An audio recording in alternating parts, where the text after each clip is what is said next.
১৬৫৮ খ্রিস্টাব্দে দিল্লির সম্রাট ঔরঙ্গজেব তাঁর সিংহাসনে বসেই দীর্ঘদিন ধরে চলে আসা সর্বধর্মাবলম্বী সংস্কৃতিকে পিছনে ফেলে সংস্কৃতিটাকেই সম্পূর্ণভাবে একটি ছোট্ট জায়গায় আবদ্ধ করে ফেললেন, আর দরবার থেকে সরিয়ে দিলেন সঙ্গীতজ্ঞ, নৃত্য, হাস্যরসিক বুদ্ধিজীবীদের। এমত অবস্থায় পাখোয়াজ বাদক পীরবক্সকে নিয়ে তৎকালীন বিষ্ণুপুর সঙ্গীত ঘরানার প্রতিষ্ঠাতা বাহাদুর খাঁ আশ্রয় নিলেন মল্লরাজ রঘুনাথ সিংহের দরবারে। দ্বিতীয় রঘুনাথ সিংহ, যিনি সংস্কৃতির ধারক বাহক, যে সমস্ত মল্লরাজা এসেছেন তাদের ভিতরে উল্লেখযোগ্য হল প্রশাসনের দিক থেকে বীর সিংহকে আমরা সম্মানজনক জায়গায় পাচ্ছি। অপরদিকে সংস্কৃতির দিক থেকে দ্বিতীয় রঘুনাথ সিংহকে আমরা ইতিহাসের পাতা থেকে তথ্য পাচ্ছি। তাকে থাকার জন্য দ্বিতীয় রঘুনাথ সিংহ যে জায়গাটি দিয়েছিলেন এবং বাসস্থানের ব্যবস্থা করেছিলেন তা হল বর্তমানের বাহাদুরগঞ্জ। বিষ্ণুপুরের রাস উৎসবকে তিনটি ভাগে ভাগ করা যায়: আটপাড়া, ১৬ আনা, কৃষ্ণগঞ্জ। ১১ পাড়া, ১৬ আনা, মাধবগঞ্জ ২। এবং যে সংস্কৃতি মান্যতা পেয়েছিল সেটা হলো বাহাদুরগঞ্জ। আজকে আপনাদের সামনে তুলে ধরব কিভাবে বিষ্ণুপুর সংস্কৃতিকে ধরে রাখার চেষ্টা করছে মানুষ। মল্লরাজাদের আমলে রাস উৎসব করবার জন্য রাস মঞ্চ তৈরি করা হয়েছিল, কিন্তু সেটি পরবর্তীকালে রাজাদের ভিতরেই অবহেলার জন্য তা নিশ্চিহ্ন হয়ে পড়ে। সারা বিষ্ণুপুর জুড়ে আপনারা দেখতে পাবেন বিভিন্ন মন্দিরের উপস্থাপনা রয়েছে।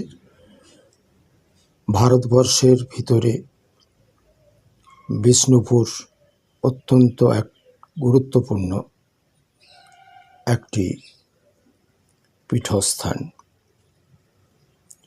যেখানে A to Z পর্যন্ত সংস্কৃতি দেখতে পাবেন। কুটির শিল্প, বিষ্ণুপুর ঘরানা,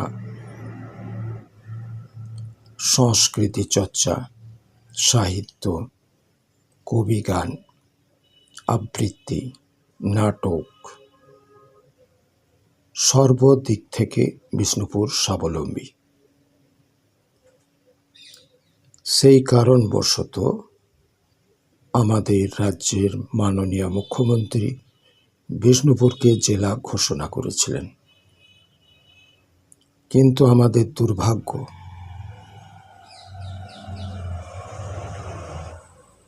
কিছু রাজনৈতিক নেতার নিজ মানসিকতার জন্য সেই জেলা কার্যকরী করা যায়নি বলেই আমরা দেখতে পাচ্ছি। মানুষ জেলা ঘোষণার সঙ্গে সঙ্গে রাস্তায় নেমে পড়েছিল, আনন্দে তারা নেচেছিল, আনন্দে তারা মিছিল করেছিল। এবার বোধহয় বিষ্ণুপুর প্রকৃত সম্মান পেল। কিন্তু বাঁকুড়ার কিছু নেতা নেত্রী তাতে পুরোপুরি কাঠি মারতে দেখা গেল।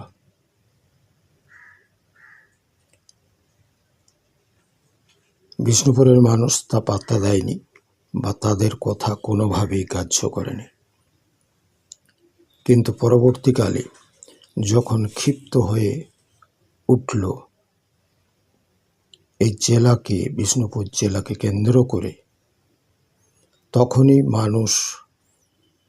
বিষ্ণুপুরের মানুষ প্রতিবাদের জায়গা নেমে এলো রাস্তায়। অনশন পর্যন্ত হয়েছে।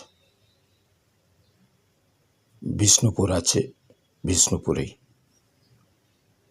বিষ্ণুপুরের সঙ্গে কোনো স্থানের তুলনা হয় না। সেক্ষেত্রে এই কাঠি মারাটাই এখন হয়েছে বিষ্ণুপুর জেলা না হওয়ার জায়গায়। আমরা দেখেছি গত লোকসভা ভোটে মানুষ ক্ষিপ্ত হয়ে উঠেছিল, প্রতিশ্রুতি পেয়েও প্রতিশ্রুতি হারিয়ে গেল। বিষ্ণুপুরের 19টি ওয়ার্ডের ভোটের চেহারা দেখলেই দেখা যাবে যে মানুষ তাদের ক্ষোভ ভোটের মধ্যেই উগরে দিয়েছিল। যেভাবে দিনের পর দিন বিষ্ণুপুরকে নিচে নামিয়ে দেওয়ার প্রচেষ্টা, লোকসভা ভোটে বুমেরাং হয়ে উঠেছিল বিষ্ণুপুরের 19টি ওয়ার্ডের মানুষ। এই বঞ্চনাকে তারা কিছুতেই মেনে নিতে পারেনি। তাই শাসক দল থেকে তারা সম্পূর্ণভাবে সরে এসেছেন। এই রেজাল্টের পর নেতাদের ঘিরে ধরে তাদের যেভাবে প্রতিবাদ করেছিল ভোট রেজাল্ট ঘোষণার পর, তা কিন্তু ভোলার নয়। যাই হোক, রাজনীতি থাকুক রাজনীতিতে। বিষ্ণুপুরের মানুষ তার ক্ষোভকে অন্তরের ভিতরে ধরে রেখেছে। আসুন এবার বিষ্ণুপুরের মানুষের বাহাদুর খাঁর প্রচেষ্টাকে শ্রদ্ধা জানিয়ে আজকে তুলে ধরব সেই জায়গা যেখানে একটি ছোট্ট আকারে রাস উৎসব করা হচ্ছে। বাহাদুরগঞ্জ এলাকার মানুষ সেই সংস্কৃতিকে ধরে রাখার চেষ্টা করছে।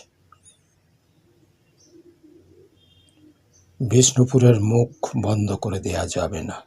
বিশ্ববন্দিত বিষ্ণুপুর, ঐতিহাসিক ঐতিহ্যবাহী বিষ্ণুপুর। জয় বিষ্ণুপুর। এবার দেখে নিন আপনারা মানুষের ক্ষুদ্র প্রচেষ্টা, বাহাদুরগঞ্জের রাস উৎসব।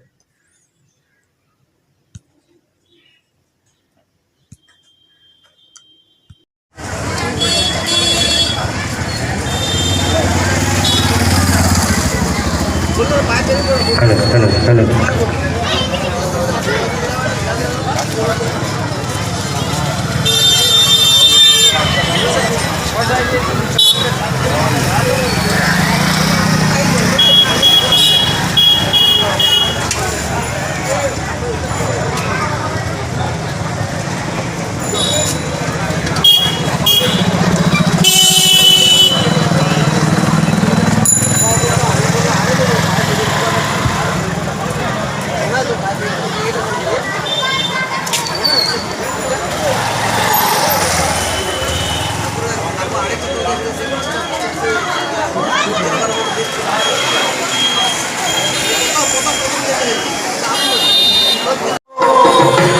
দিয়ে তোমার মন মজাবো আমি ধনা কোথায় পাবো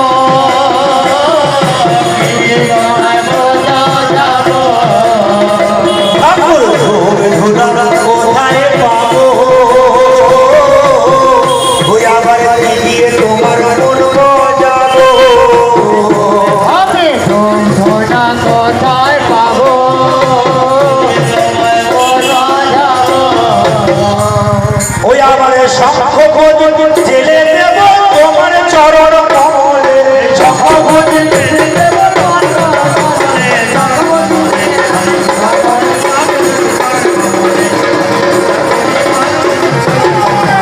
আমি কোনা জানা জানা আমি কোনা জানা জানা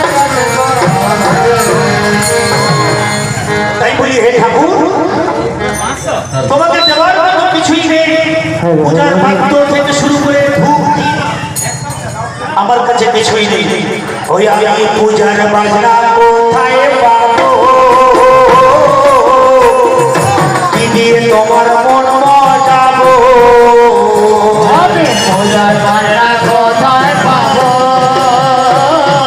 দিয়ে তোমার মন মজাবো ওই আমি পূজার বাজনা কোথায় পাবো ওই আবার কি দিয়ে তোমার মন মজাবো বাজনা কোথায় পাবো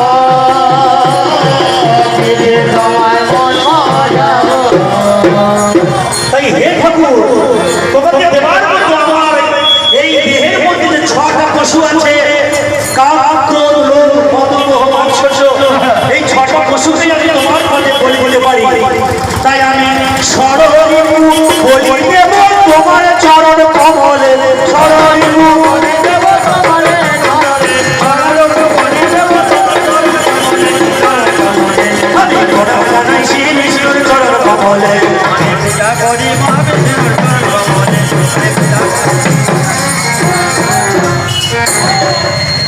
তাই আমি বন্দনা সারিলাম বন্দনা সারিলা আমি গাহিবারে কবির গানে বন্দনা সারিলাম বারে বারে কবিতার বন্দনা সারিলা ওই আবার ছাড়িয়া বন্দনা কবির সূচনা কে যাব সভাপরে আমি সারিয়া বন্দনা বিরোধনা বলে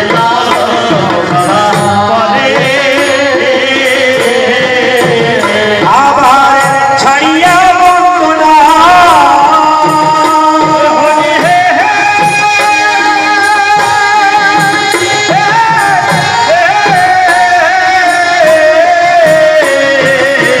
ছাড়িয়া বন্দনা পবিত্র সূচনা বলে যাব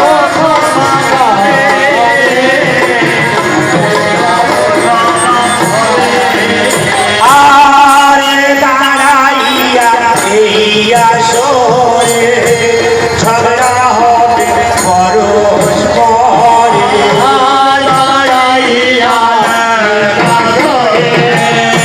ওই আমি তাহার চরণে জানি ভগবীয় প্রণাম ওই আমার দ্বিতীয় গুরু খুঁজলাম দাঁড়াবো শেষে বর্ধমানের বাড়ি ওই আবার গুরুদেবের সাথে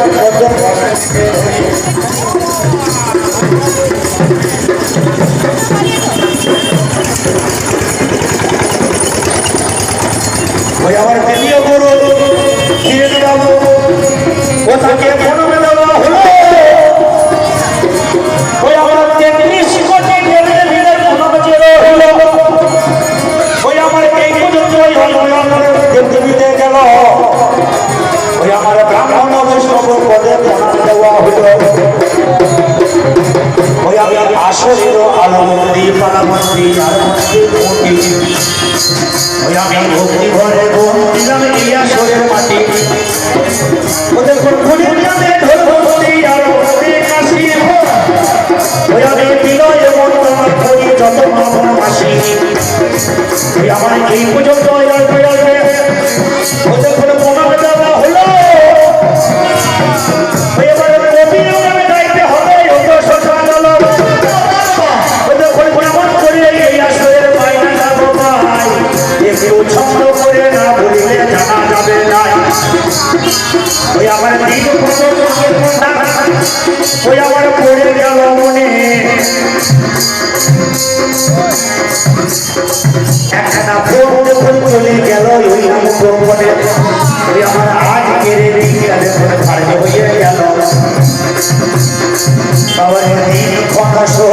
কথাবার্তা হলো। ওই আমার পাঁচটা যখনই আমরা ঘুরতে বেঁচে যাই, আমরা বাড়ি থেকে বেরিয়ে গেলাম জানেন তো নিশ্চয়। ওই আমার ধীরে ধীরে রাধানগর, এই কৃষ্ণের বউ রাধানগর বুঝতে পারছেন। ওই আমরা এসে গেলাম ভাই। তারপরে জয় কৃষ্ণ ফুল মোড়া পাই। ওই আমরা বিষ্ণুপুরে যখন এসে গেলাম জানি, তখন 6:30 বেজে গেছে। ওদের যত্ন করে বসে দিল,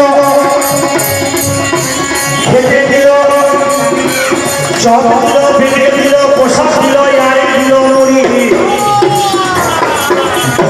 এক প্যাকেট সিগারেটের এরপর 8:30 যখনই আমার বেজে গেল ভাই, অভিযোগ খাইতে হবে।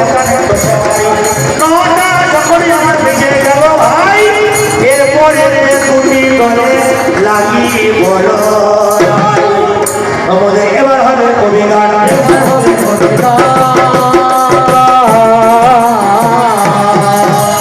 বসে বসে